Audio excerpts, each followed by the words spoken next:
아멘. 우리 주님의 풍성한 사랑과 은혜를 기뻐하고 찬양합니다. 여러분 1806년에 미국의 뉴 잉글랜드에 그 윌리엄스 칼리지라고 있습니다. 지금도 있는지 모르겠습니다. 거기에 5명의 학생들이 모여서 기도를 시작했습니다. 그런데 이 학생들이 기도하는 가운데 막 마음이 뜨거워졌습니다. 복음을 향한 열정이 생겼습니다. 선교를 향한 열정이 생겼습니다.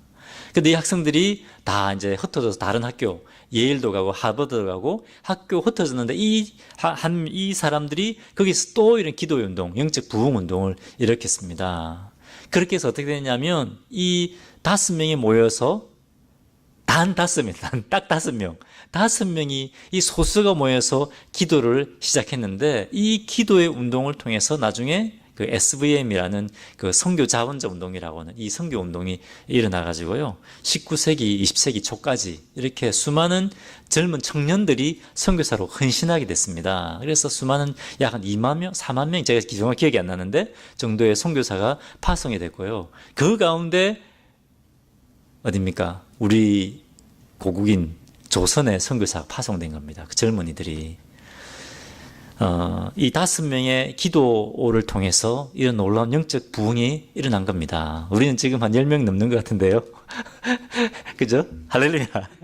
하나님께서 우리의 기도를 통해서 반드시 영적 부흥, 내 개인의 영적 부정과 부흥과 또 우리 가정과 우리 교회, 나아가서 이곳에 있는 한인 교회들, 또 이 지역, 그죠? 미국과 한국의 영적 부흥을 일으키시려 믿습니다. 할렐루야.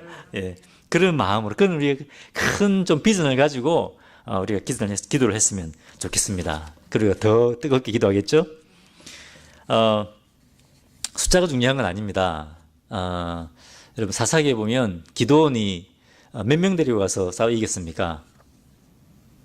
몇천 명 데려갔습니까? 예. 처음에 600명이 모여서 다 도망가고 600명밖에 안 남았습니다. 그죠? 이 미디안은 뭐 몇천 명에서 몇만 명 되는데, 그죠? 한 10,000명쯤 된 것 같습니다. 근데 600명밖에 안 모였습니다. 게임이 됩니까? 하나님 뭐라고 하셨습니까? 너무 많다. 너무 많다는 겁니다. 너무 많다. 300명 돌려보냈습니다. 그래서. 그죠? 그리고 300명 가지고 이 미디안을 쳐서 이겼습니다. 중요한 것은 하나님을 향한 우리의 사랑과 열정과 믿음입니다. 믿습니까? 예. 주님이 기도원 보고 큰 용사요 그랬습니다. 큰 용사요. 예, 큰 용사요. 예, 우리 옆에 분에게 큰 용사요. 큰 용사요. 예, 기도하는 사람들이 큰 용사입니다. 예, 할렐루야. 예, 하나님께서 오늘 우리의 기도를 들으시고 일하시라고 믿습니다. 오늘 하나님께서 주시는 말씀은 사도행전 19장 말씀입니다. 오늘은 좀 부분 읽어 나가겠는데 먼저 19장 8절부터 12절 말씀을 먼저 읽겠습니다.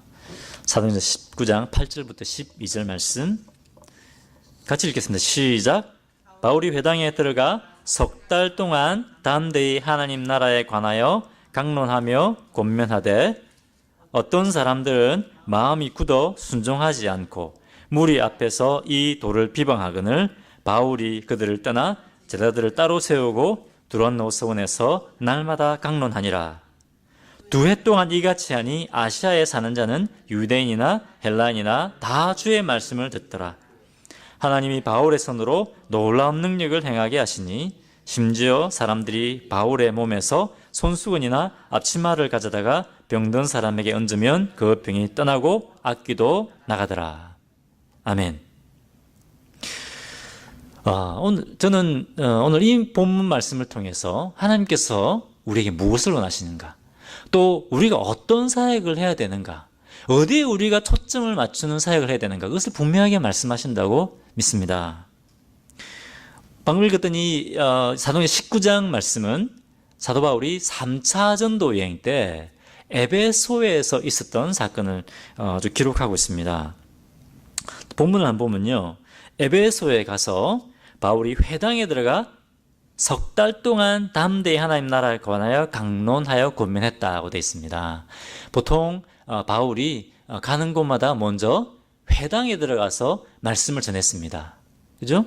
마찬가지로 이제 에베소에도 가서 이 지역에 가서 회당에 들어가서 석 달 동안이나 말씀을 그것도 담대히 가르치다. 열정적으로 막 가르쳤습니다. 확신을 가지고 가르쳤습니다. 자, 그러면 이 위대한 사도가 이 능력의 종이 말씀을 석 달 동안이나 전했습니다. 그러면 이제 어떤 일이 일어나야 됩니까? 그것이 뒤집어져야 됩니다. 그죠? 막 부흥이 일어나야 됩니다. 그런데 이 능력 충만한 사도가 이 석 달 동안에 복음을 전했는데 무슨 일이 일어났습니까? 9절에 보니까 어떤 사람들이 마음이 굳어져서 순종하지 않고 오히려 바울을 비방했다고 되어 있습니다. 감사해야 되는데, 그죠? 바울을 오히려 비방했다고 되어 있습니다. 왜? 마음이 굳어져 있었기 때문에. 이 사람들 유대인들입니다. 성경의 박사들입니다. 성경에는 박사였습니다. 물론 구약이죠. 율법에는 박사였습니다. 그런데 그들의 마음은 돌덩어리였어요. 돌덩어리. 예수님이 오셔서 말씀을 전했을 때 어떤 일이 일어났습니까? 모든 사람들이 다 자복하고 회개하고 하나님께 돌아왔습니까? 아닙니다. 예수님이 말씀을 전했음에도 불구하고 뭡니까? 유대인들, 바리새인과 서기관들을 예수님을 잡아 죽이려고 음모를 꾸몄다는 겁니다. 그죠? 얼마나 말씀이 능력있게 선포되는가가 중요합니다. 하지만 더 중요한 것은 뭡니까? 마음입니다. 마음이 단단하게 굳어져 있으니까 메시아신 예수님이 와서 말씀을 전해도 이 말씀이 들어가지 않는 겁니다. 율법에는 박사입니다. 지식적으로는 충만해 있습니다. 근데 마음은 굳어져 있었다는 겁니다. 그래서 이 말씀이 선포되어도 은혜가 없는 겁니다. 깨달음이 없는 겁니다. 한번 우리가 돌아봐야 됩니다. 지금은 말씀의 홍수 시대입니다. 그렇지 않습니까? 우리의 마음을 살펴봐야 돼요. 우리의 마음을. 하나님께서 성령께서 우리의 마음밭을 갈아엎어 주시도록 우리가 기도했으면 좋겠습니다. 하나님, 제 마음이 굳어져 있지 않습니까? 이 마음을 좀 갈아엎어 주십시오. 하나님, 우리 교회 성도님들의 마음이 지금 돌밭이 되어 있지 않습니까?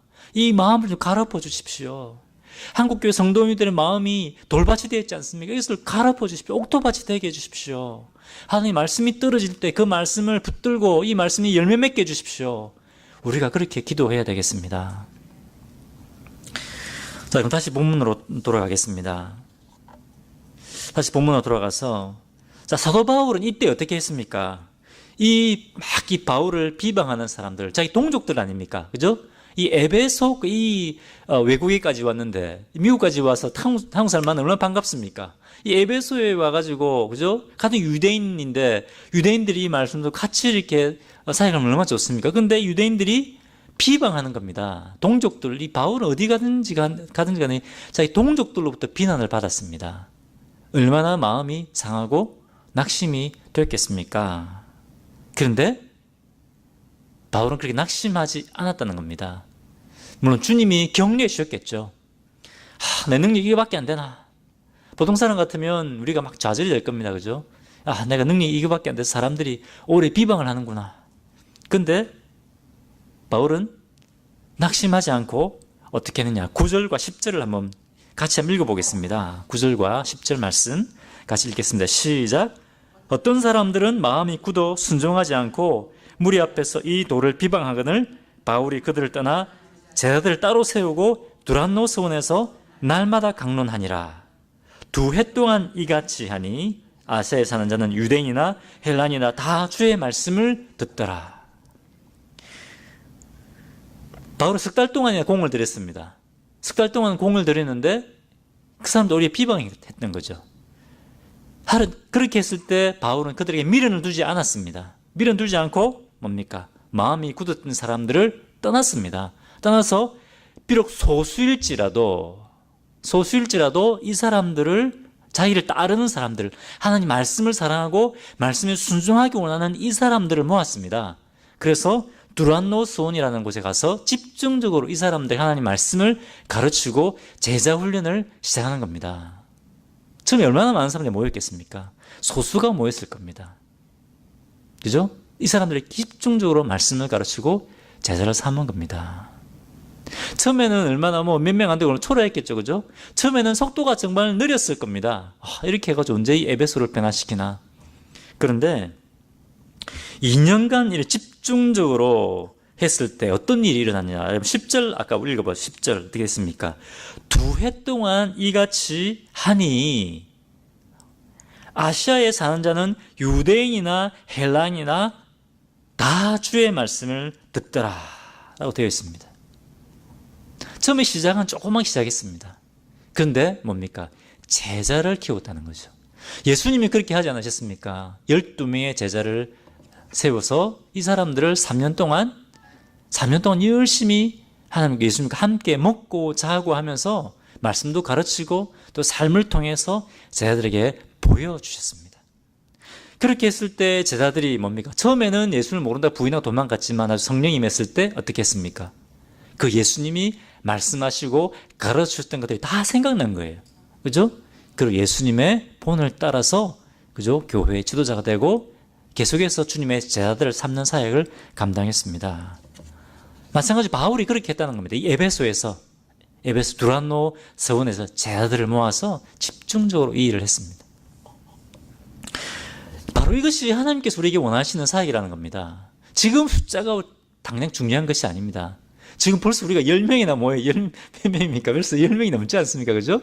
모여서 우리부터 하나님의 말씀을 붙들고 그죠? 말씀 또 순종하고 먼저 우리가 주님의 제자가 되는 겁니다. 그죠? 그리고 또 우리가 사람들을 기도하는 가운데 준비된 사람들을 우리가 찾아서 그 사람들 또 말씀으로 양육하는 겁니다.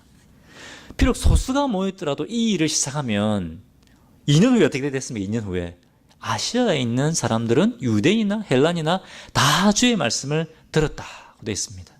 이 말씀을 가르쳤을 때 이렇게 제자를 세웠을 때 바울 혼자 말씀을 전한 것이 아니라 어떻게 됩니까? 이 제자들이 이제 나가서 말씀을 전하기 시작하는 겁니다. 바울 혼자 이 사역을 하면 얼마나 힘들었겠습니까? 근데 이 제자들을 양육하니까 이 제자들과 함께 이 말씀을 전하니까 복음이 처음에는 천천히 진행되지만 나중에는 뭡니까? 기하급수적으로 복음이 힘있게 증거되는 겁니다. 여러분, 숫자가 중요한 것이 아닙니다. 중요한 것은 우리가 지금부터 무엇을 하느냐가 중요합니다. 지금부터 우리가 말씀을 붙들고 말씀으로 사람들을 훈련시키고 세워가는 이 제자 삼는 사역을 해야 된다는 겁니다. 이렇게 말씀 사역에 집중할 때 하나님이 어떤 일을 행하셨는가? 이 말씀의 부흥이 일어났을 때 그때 하나님께서 능력을 주셨다는 겁니다. 11절 말씀 보겠습니다. 11절 말씀. 하나님이 바울의 손으로 놀라운 능력을 행하게 하시니. 자, 에베소에서 이 하나님의 말씀의 부흥이 일어났을 때 그때 하나님께서 바울의 손으로 놀라운 능력을 행하게 하셨다. 겁니다. 희한한 능력을 행하게 하셨다. 옛날 성경에는 그렇게 돼 있죠. 그죠? 누가 했다고요? 바울이 능력이 있어서 했습니까? 하나님께서 이 말씀의 부흥이 일어나니까 하나님께서 바울의 손으로 이 능력을 행하게 하셨다는 겁니다. 도대체 이 말도 안 되는 일입니다. 12절 한번 보십시오. 사람들이 바울의 몸에서 한번 볼까요? 심지어 사람들이 바울의 몸에서 손이나 앞치마를 가져다가 병든 사람에게 얹으면 그 병이 떠나고 악귀도 나가더라. 여러분, 이게 말이 되는 소리입니까? 이게 완전 신비주의 아닙니까? 신비주의. 그렇지 않습니까? 예수님도 예수님 옷 가져가서 이게 병이 나가 그런 게 없는데 바울의 이렇게 옷 손수건이나 이게 앞치마를 가져갔는데 귀신이 나갔다. 왜? 바울이 전한 이 말씀이 진리인 것을 증명하기 위해서 하나님의 능력을 주시는 겁니다. 말씀의 부흥이 일어날 때 하나님께서 능력을 베푸심으로 이 하나님 말씀이 살아있다는 것을 증명하시는 겁니다. 우리 안에 하나님의 능력이 나타나기 위해서 먼저 우리 안에 뭡니까? 말씀의 부흥이 일어나야 된다는 겁니다. 여러분, 오늘 우리가 기도할 때 하나님, 제 안에 말씀의 부흥이 일어나게 해주십시오. 말씀을 읽고 또 읽고 싶은 마음이 생기고 이 말씀을 읽을 때마다 하나님 말씀을 깨닫는 그런 은혜를 주십시오. 우리 교회 안에 우리 성도님들 안에 우리 사도행전 큐티 하잖아요. 큐티, 그죠? 같이 사도행전 말씀을 묵상하고, 사실은 사도행전 말씀 묵상하는 거가 부족해요. 성경 더 읽어야 돼요, 사실은. 좀 하루에 몇 절 안 되잖아요. 그거 읽는 걸로 부족해요, 사실은. 말씀 묵상도 하고 성경도 읽어야 됩니다. 그 말씀의 부흥이, 말씀 읽을 때 말씀이 정말 꿀처럼 달달하고 하는 이 말씀의 부흥이 우리 교회 안에 일어날 수 있도록 오늘 우리가 함께 기도했으면 좋겠습니다. 우리에게 하나님의 이 말씀을 사모하고 또 말씀에 우리가 순종하고 이 말씀의 본을 보임으로 사람들을 주님의 제자로 삼는 그런 사역을 저희가 감당해야 되겠습니다. 두 번째 하나님께서 우리에게 원하시는 것은 뭐냐면, 하나님께서 우리에게 원하시는 것은 아까 제 아내가 이제 나눴던 것처럼 비전과 사명을 따라 사는 것, 그것을 하나님께서 원하십니다. 자, 19, 21절 말씀을 같이 한번 읽겠습니다. 19, 21절 말씀 같이 읽겠습니다. 시작. 또 마술을 행하던 많은 사람이 그 책을 모아가지고 와서 모든 사람 앞에서 불사르니 그 책값을 계산한 적 은 5만이나 되더라. 이와 같이 주의 말씀이 힘이 있어 흥왕하여 세력을 얻으니라. 이 일이 있은 후에 바울이 마게도냐와 아가야를 거쳐 예루살렘에 가기로 작정하여 이르되 내가 거기 갔다가 후에 로마도 보아야 하리라 하고.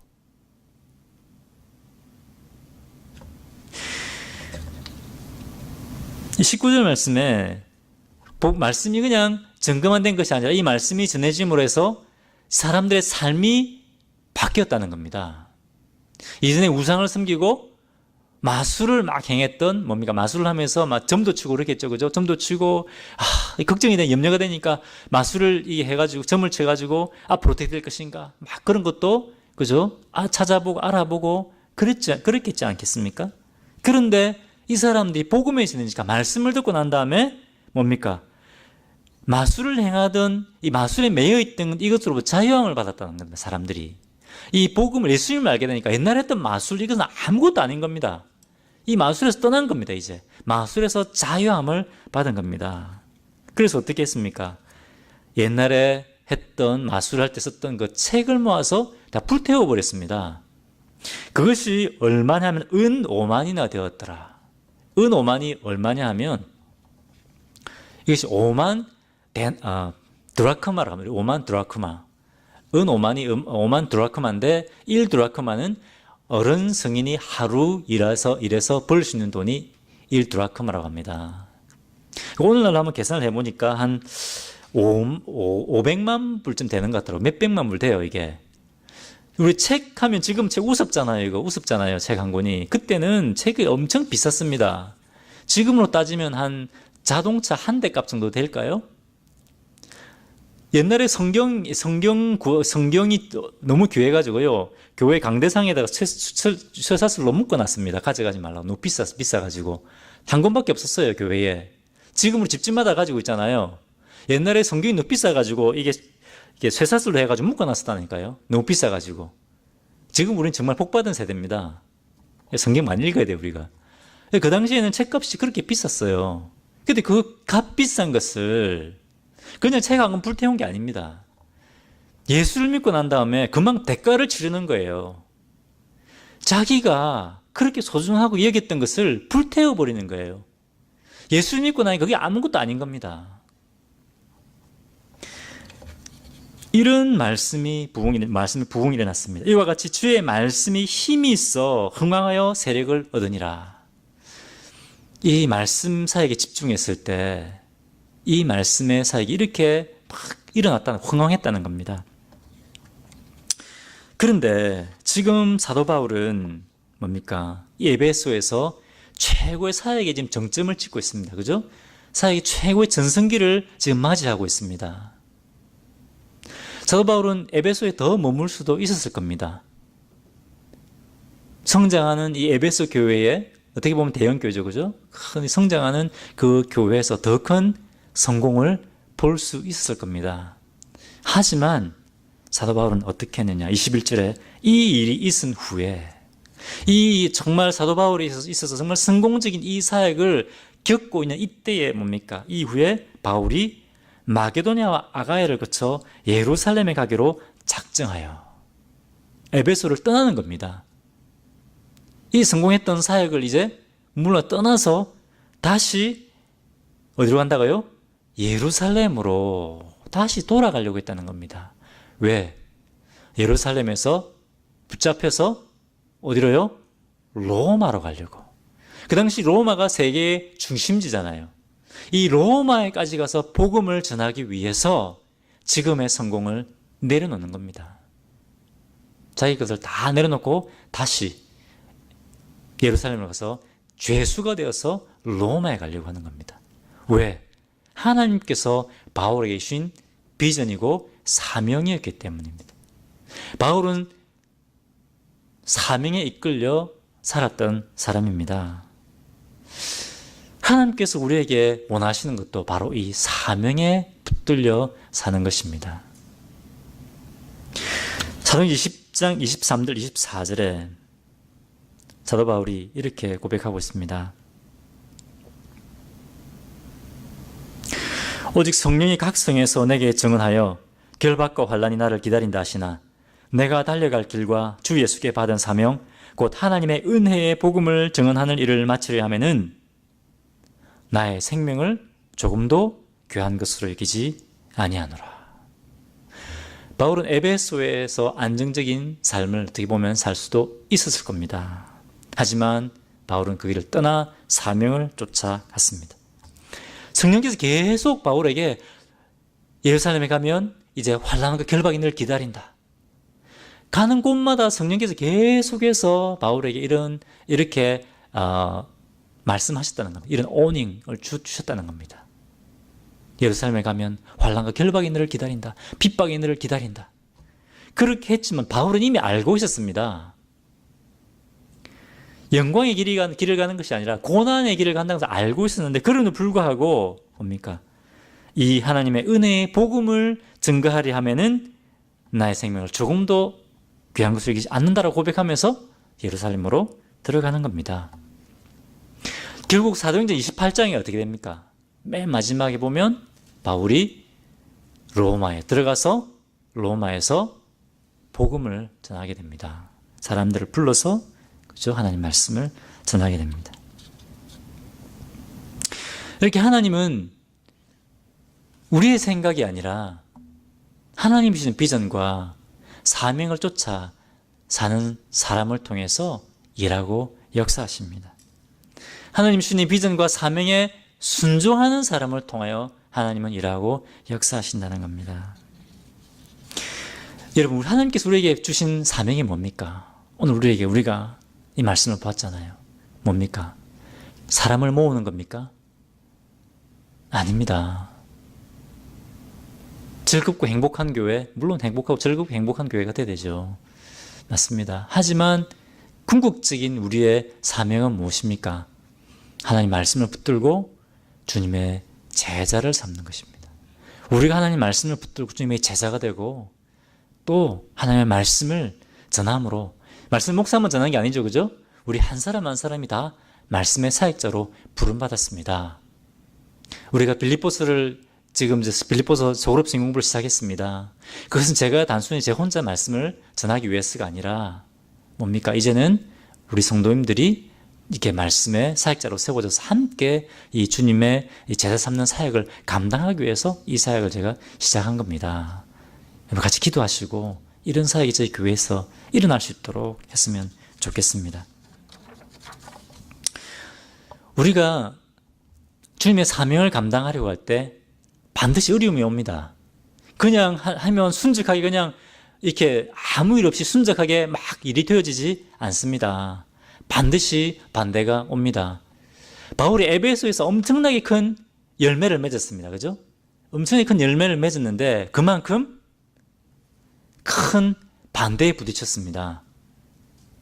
아데미 신에 뭡니까? 모형을 만드는 사람들이 자기의 이제 벌이가 어려워진 거예요. 사람들이 예수를 믿으니까. 그러니까 이 사람들이 모여서 거의 폭도가 되어서 바울을 대적하는 겁니다. 이 사람들 대적하니까 거기도 유대인들까지 합세해가지고 그죠? 폭도가 되어서 바울을 대적하는 겁니다. 우리가 주님의 뜻대로 살려고 하면 반드시 어려움이, 고난이 옵니다. 힘들고 어려움과 고난이 올 때 주님 우리 함께 하지 않으시나? 이것이 아니라 우리가 주님 뜻대로 살기 때문에 또 받게 되는 고난이 있다는 겁니다. 그럼에도 불구하고 하나님께서 맡겨주신 이 사명을 우리가 감당해야 한다는 겁니다.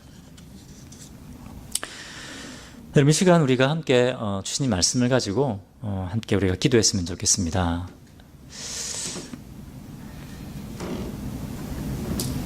하나님, 교만한 우리의 마음을 옥토밭이 되게 해주십시오. 딱딱하게 굳어있는 돌 같은 우리의 마음을 주님 갈아엎어 주십시오. 우리의 교만함을 깨뜨려 주십시오. 그렇게 우리가 기도했으면 좋겠습니다. 그리고 우리가 이 말씀 사역에 집중할 수 있도록, 우리가 말씀에 붙들림 받을 수 있도록, 이 말씀의 부흥이 우리 교회, 우리 가정에, 내 개인의 우리 가정에, 우리 교회에 일어날 수 있도록, 이 땅에 일어날 수 있도록 그렇게 우리가 기도했으면 좋겠습니다. 이것이 우리의 사명입니다. 이것이 바로 하나님께서 우리에게 주신 사명입니다. 이 사명을 우리가 기쁨과 감사함으로 잘 감당하는 저희들 될 수 있도록 같이 우리 기도하겠는데요. 이를 주님의 그 은혜로 충만하게 해주십시오. 기쁨과 감사함으로 기꺼이 우리의 삶을 주님 앞에 드리는 종들 될 수 있도록 해주십시오. 기도했으면 좋겠습니다. 말씀의 부흥이 일어나도록, 우리의 심령에 새로운 부흥을 주시도록 함께 주님 앞에 함께 기도로 나가겠습니다.